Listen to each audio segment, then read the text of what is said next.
these out of my way. Agenda item 30, applicant is Terry Romans, location west side of East Governor John Sevier Highway, north of Serene Cove Way. Approximate size of tract is 4.39 acres.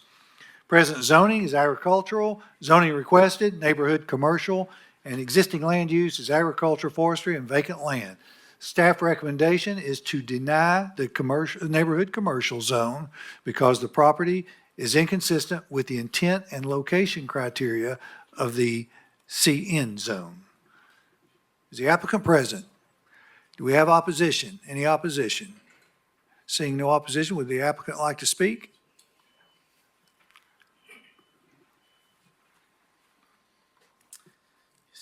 I'm Terry Romans. I'm the engineer and surveyor representing Mr. Webb.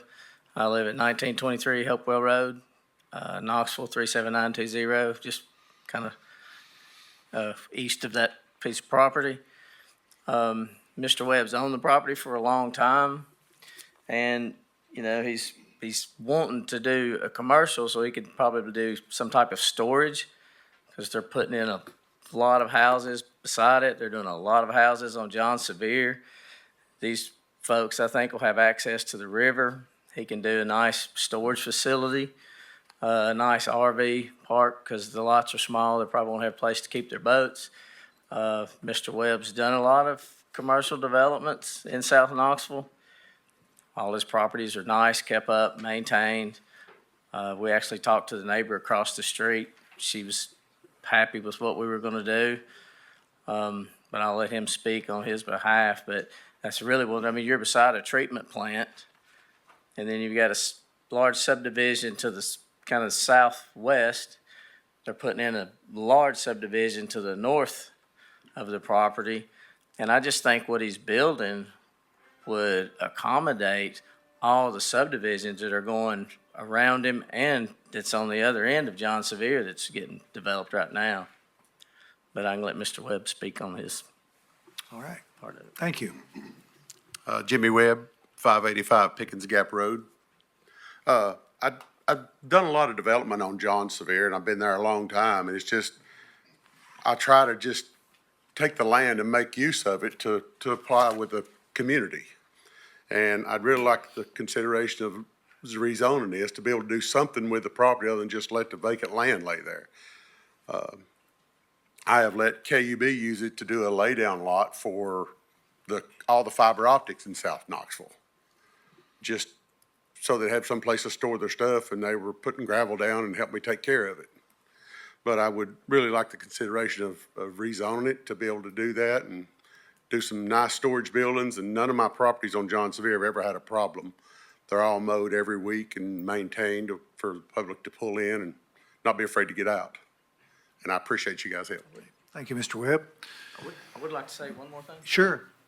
And I've talked to the developers that are developing above us just the other day. And they don't have a problem with what we're doing. I think they think it would support the need for all the people that's going to be living in those houses. And of course, we know all the guys at Knox Chapman, they're okay with it. I mean, you got a treatment plant beside you. So, I mean, I think it would fit and look nice. Thank you. Thank you. Ms. Warner, if you don't care, and I know we can all read the report here, but just for the public, would you just kind of summarize Planning Department's recommendation and maybe discuss some of the specifics of it? Okay, there's 4 criteria that has to be met for rezoning. The second one, the proposed amendment shall be consistent with the intent and purpose of the applicable zoning ordinance. We felt this one was not met. So the CN zone is really intended to be in a walkable residential area, and part of that's with the development standards to include sidewalk development. Also, should be on a collector arterial. It's not an arterial. This isn't considered a walkable area. That was our main decision in that factor. And the storage facility he's referring to would be a use on review in this zone. Okay, thank you. Commissioner Higgins. Thank you. Got a question and some comments. First, the question on John Sevier. this is for staff. John Sevier requires a 50-foot buffer here, correct? The corridor study recommends that. Typically, on Jean Sevier, we add a condition to include the 50-foot vegetated buffer. It's listed in one of the Okay. criteria if you want to add it. And then just a comment, I brought this up at the agenda review. When you look at it in street view and when you drive out there, I mean, it already feels commercial. There's a treatment plant next to it, as the applicant mentioned. The lot itself, having been used by KUB, I mean, that's graded like a commercial lot. I think that if this was an application for a subdivision, we would probably be seeing a lot more opposition to it than what we've seen for this request to go commercial. And, I think even if it's not directly next to a commercial zoning, it is next to a commercial use and seems like a good extension of that. So I would be in favor of this. Commissioner Anderson. I agree with Commissioner Higgins. In fact, you had mentioned something in the agenda review about maybe what, if it wasn't related to utilities, what would that use be? And I think, and I can be proven wrong, I probably will, but the front section of that property, it looks like they're essentially using it as general office. I'm guessing based upon the parking that they have people come and go to pay bills and whatnot. And granted, that is an extension of them functioning as a public utility. But I find it interesting that in CN zoning, you could have a local government office. And of course, the public utility is carrying out a function that the government would otherwise have to do. So I don't think this is a stretch for this to be zoned CN. And I would support it as well.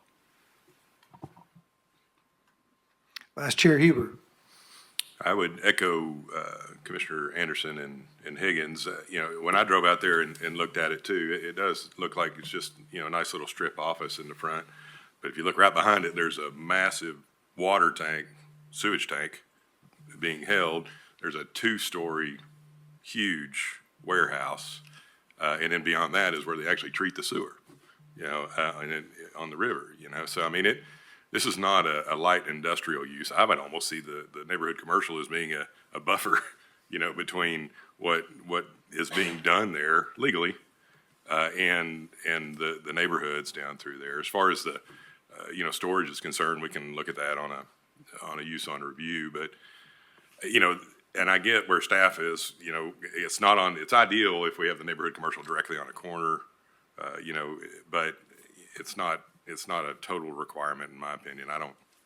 I just don't think it's in a problem in the area. I drove up and down through there. It's very industrial. That section of John Sevier has a tremendous amount of commercial and industrial all up and down it. But again, my main thing is there's a pretty heavy industrial type use right next door. I think it's appropriate to be neighborhood commercial. So with that, I'll just go ahead and make a motion to approve neighborhood commercial zone because it is consistent with the intent and location criteria of the CN zone. Second. We have a motion to approve the neighborhood commercial zone by Vice Chair Huber, and that was seconded by Commissioner Anderson.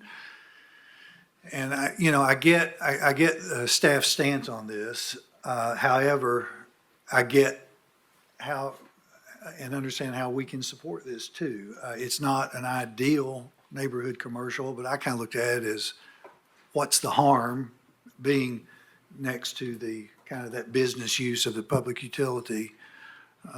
But I'll let Commissioner Adams comment. I just have a question about the design guidelines with neighborhood commercial and how those design guidelines get addressed if this is rezoned neighborhood commercial. Ms. Warner, you want to speak to that? Yeah, I can help. Okay. So the neighborhood commercial zone has landscape buffer yards for permitted uses and for other uses permitted on review. You know, if it's a permitted use, that landscape buffer yard gets applied regardless, and that's just reviewed during permitting. So if it's a use on review, obviously, again, those buffer yards get applied, and you would see those at that time. Outside of that, the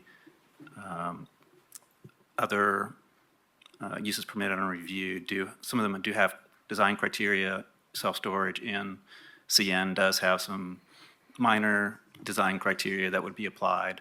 Yeah, if that helps them. Yeah. So, and just kind of dovetailing with that, I don't think I could support this if it was a CA request. But as a neighborhood commercial request, it has so many restrictions inside of it already. It's got some approved uses, but they're very few. Most of it has to be through a use on review, just like the storage, if that's what happened. But it would be a little too intense for me if it was CA, but I'm very comfortable with CN. Commissioner Biggs?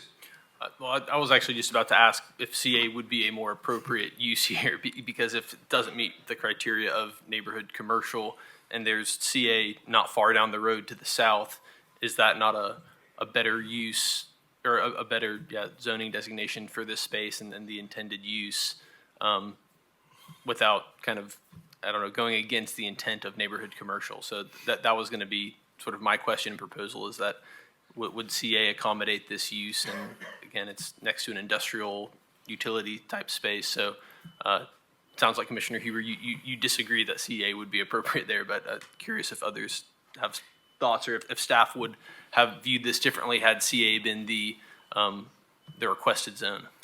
CA would require a plan amendment. This Okay. was the only commercial zoning that they could ask without a plan amendment. I see.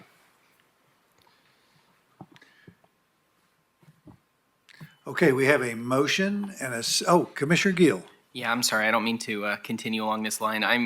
I think that I feel the same as been discussed. I think that this project works given the space that it's in. My concern is kind of mirroring what Commissioner Biggs is kind of alluding to, which is, are we setting ourselves up for a precedent-setting failure in the future when we now have a storage facility that's coming to us on use on review? Similarly, have we come off of another case where the 5,000 square foot rule became a fairly sore point of contention that was battered about quite a bit? It went to commission, came back to us over what constitutes 5,000 square feet in an individual building. We had some fairly clear guidance from the commission to us that, in fact, 5,000 square feet is the cap of that building, and now we're going to be considering a use on review in the future in which we have self-storage that, I'm sorry, a 5,000 square foot self-storage facility makes absolutely no sense. So I'm in support of this project, but I feel like, in not taking the entire consideration here, and we're setting ourselves up for a use on review where we're then going to be trying to set a precedent yet again that you can get around the 5,000 square foot limit on CN, and that did not go that did not go as well the last time we had this conversation. So, I wonder if CA isn't the more appropriate zoning in there so that we're not setting that precedent. Not that I want to be process-oriented versus outcome-oriented. I'm in support of putting a self-storage here. I think that's an entirely appropriate use. I just don't want to set us up for another protracted battle over how we apply those guidelines. Well, Thank you for your comments. Vice Chair Huber, just a comment to that, and the only reason, I've got some firsthand knowledge. I've actually developed storage in neighborhood commercial. And now, this is going to come down to an interpretation, which we had, there was some discussion on last time. But it was generally that the individual buildings had to be no more than 5,000 feet. So you could have multiple buildings, but each individual building of storage, you could have 30,000 feet. You have 6 buildings that are 5,000 square feet apiece. So at least that was my experience at what we've done in the past in neighborhood commercial. Yeah, the CN, the self-storage requirements or supplemental regulations for self-storage in CN is a little bit, maybe throws a wrinkle in that 5,000 square foot total because it allows properties up to 5 acres in size, so you can't exceed 5 acres in size for self-storage facility. And then it says the footprint of any individual structure shall not exceed 5,000 square feet. So I think because the supplemental regulations for self-storage has some specific standards that are a little different than everything else, there might be a different interpretation on how that works for that particular use. So is that by right or special use? It's Or a use on review. Yeah. Yeah. So, I mean, we would have, I mean, I think there's some, under use on review, there's some uses that we would find inappropriate.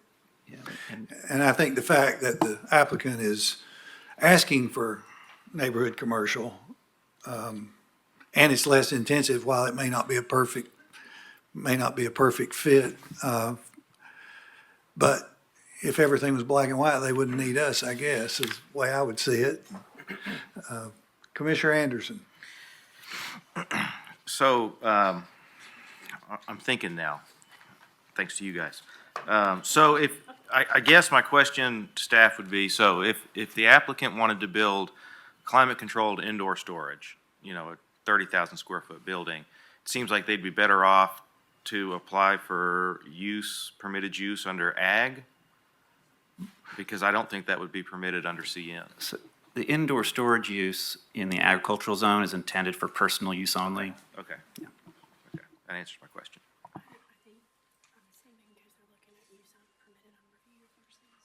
Okay. Okay. Okay.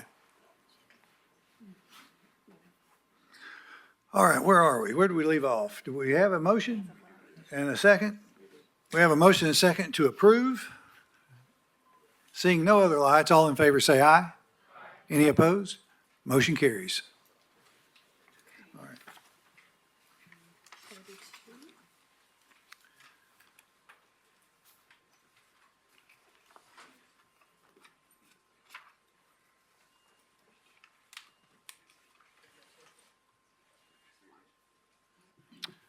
Next is agenda